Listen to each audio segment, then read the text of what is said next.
Alors, ouais, vous allez dire ça va devenir une habitude hein, sur les mouches. Mais je pensais, l'être humain, l'être humain, quand même, la vache, lorsqu'il y a des mouches qui la dérangent, elle se contente de les chasser avec sa queue. Vous savez, hein, la vache qui fait balancer sa queue pour chasser les mouches. L'être humain a tendance à vouloir les tuer. Euh, j'y ai réfléchi parce qu'il y avait une petite mouchette, toute petite mouche de rien du tout, sur ma table et que j'ai, pouf, avec mon doigt, hein, avec mon doigt, j'ai fait la tuer, mais elle s'est envolée juste avant. Et après, je me suis repris. Je me suis dit, parce que quand même, c'est une longue histoire. Ça fait quelques semaines qu'il y avait une mouche chez moi, une seule, une mouche normale, pas une petite mouche, hein, une mouche normale, une mouche, pas une mouche à merde non plus, mais une mouche. Et je m'étais dit, ben, je vais pas ni l'effrayer, ni la chasser, exprès en tout cas, ni, voilà, je vais la laisser vivre avec moi. Et parce que il y a un passage intéressant dans le livre de la sagesse,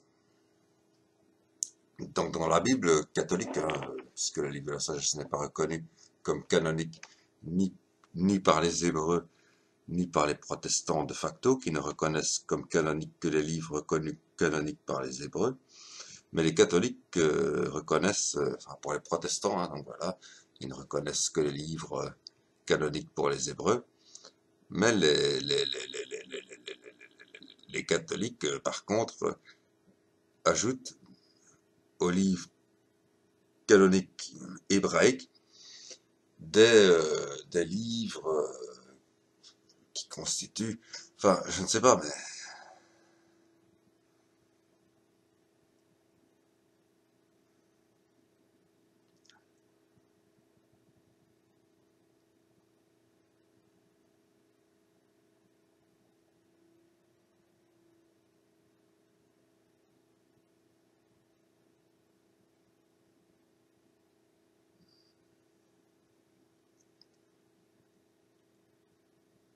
voilà. En sagesse, chapitre 11, verset 23 à chapitre 12, verset 1.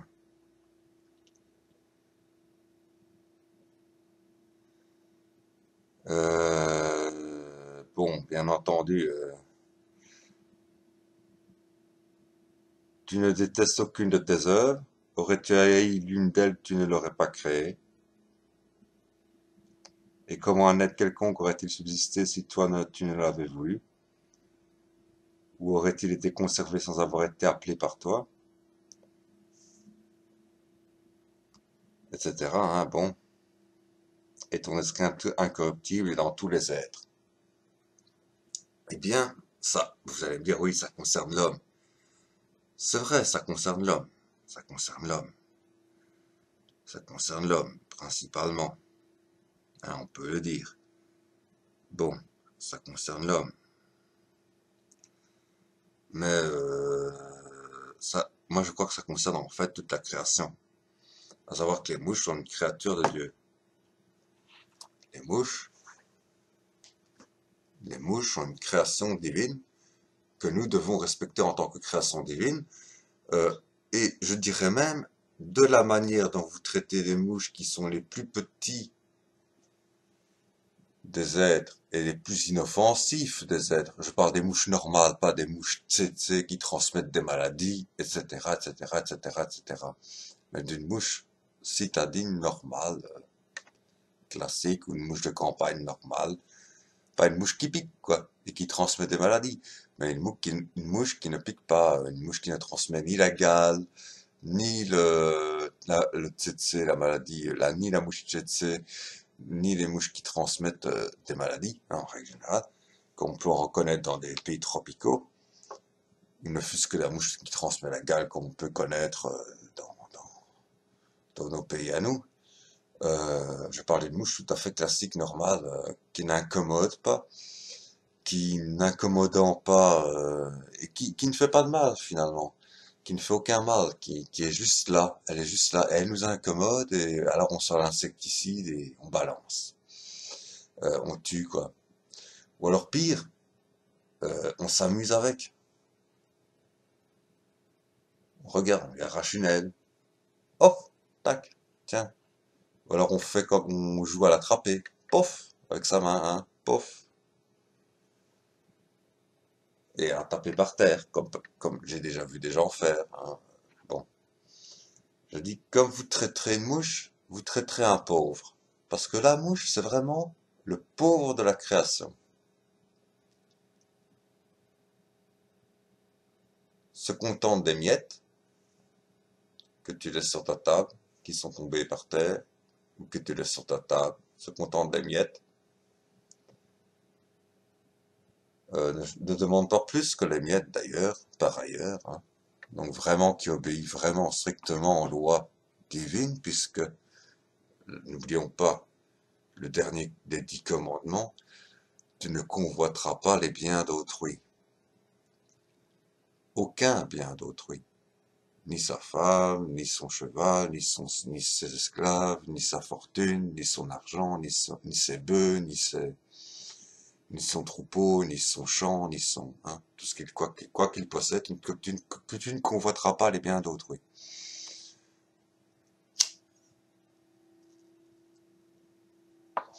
Alors c'est vrai que parfois la mouche s'approche un peu trop près de la tartine qu'on est en train de manger. Oui, bah, elle n'est pas très intelligente la mouche, mais elle se contente en général des miettes, hein. Elle a très peur d'approcher l'humain, et elle se contente en général des miettes. Et de la façon dont on traite une mouche, on traitera les pauvres. C'est l'intuition que j'ai. Je me dis, celui qui respecte les mouches en tant que créature de Dieu, comme n'importe quel autre animal, ou est pauvre lui-même, comme c'est mon cas, je suis quand même assez pauvre, hein, même si ça va. Mais ça va pourquoi? Parce que je me serre la ceinture. Voilà. Comme je dis, si je devais gaspiller 10 euros par jour pour me nourrir, je ne m'en sortirais pas. Donc forcément, voilà. Hein. Mais bon, voilà. Soit t'es pauvre, soit te respectera les pauvres. Celui qui respecte les mouches, soit t'es pauvre, soit te respectera les pauvres. Mais il y a des pauvres qui ne respectent pas les autres pauvres. Ça, c'est toute la problématique. Hein. Il respectera l'être humain, en règle générale, encore bien plus. Parce que cet extrait du livre de la sagesse que j'ai lu est quand même important, chapitre 11, verset 23, chapitre 12, verset 1.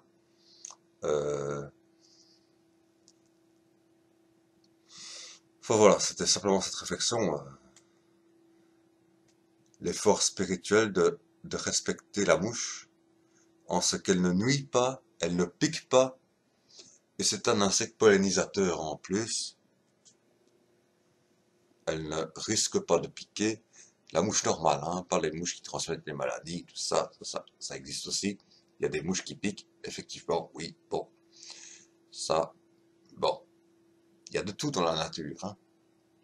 Dieu, finalement, Dieu a laissé sa création libre. C'est bien ça, hein. Dieu n'est pas un fasciste. Dieu a laissé sa création libre, libre d'évoluer pleinement et complètement tel qu'elle le désirait. Maintenant, c'est à nous de jouer. C'est à nous de faire attention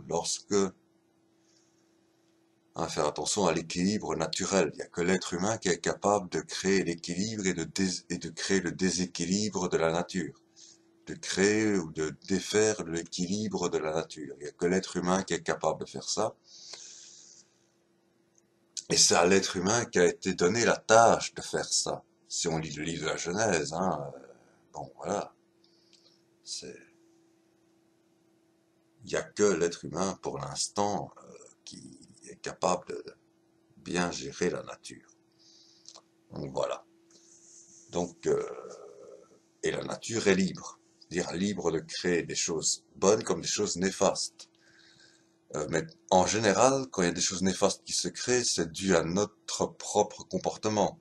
Comme le Covid-19, bien, c'est dû non pas à ce que nous mangeons, mais à la façon dont nous présentons les animaux dans les marchés. À Wuhan, les animaux étaient présentés vivants dans les marchés, alors que c'est des animaux, et en plus c'était des animaux de brousse. Hein. Mais je me suis déjà exprimé sur Wuhan et le Covid-19, donc voilà. Mais si on les avait présentés déjà préparés, ces animaux, bah, le Covid-19 ne serait jamais arrivé. C'est même pas dû au fait que nous mangeons des animaux, c'est dû au fait que nous les présentons vivants, que nous mélangeons ville et campagne. Tout comme la grande peste, les grandes pestes qui ont touché l'Europe à une époque où les villes n'étaient pas très distinctes des campagnes, n'étaient pas hermétiquement séparées des campagnes, et en plus ressemblaient très fort les villes à des grands villages plus qu'à des villes proprement dites telles que nous les connaissons aujourd'hui. Donc forcément, et les fermes n'étaient pas très éloignées, à peine à une rue de la sortie de la ville, bah, il y avait la première ferme. Voilà. Donc les rats des villes et les rats des champs n'étaient pas distingués, et l'un était porteur des puces de l'autre, et donc et la peste se transmettant par les puces, ben voilà. Donc la Wuhan, c'est la même chose, c'est une ville, une grande métropole, mais dans laquelle on présentait des animaux vivants, c'est-à-dire qu'on a fait le mélange ville-campagne.